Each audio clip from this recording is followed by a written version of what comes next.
People often confuse mobilizing and organizing, and they're two very different things, but that are both really useful and powerful tools depending on what the need or issue is. I always like to say that mobilizing is about turning out people in numbers, and organizing is about turning those numbers into power. And so with mobilizing, you're oftentimes getting people to come out about one issue or one event in order to advocate on behalf of it, but organizing is really about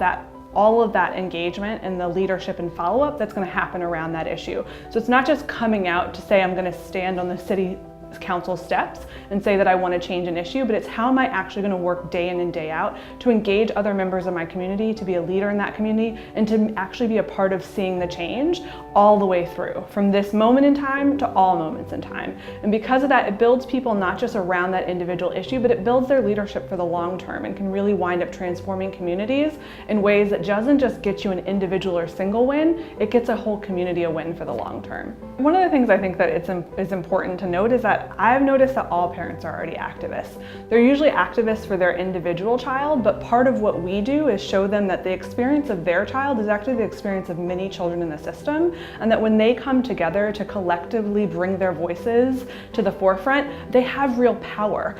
in terms of doing that work, and they can be an advocate and an activist not just for their child, but for all children.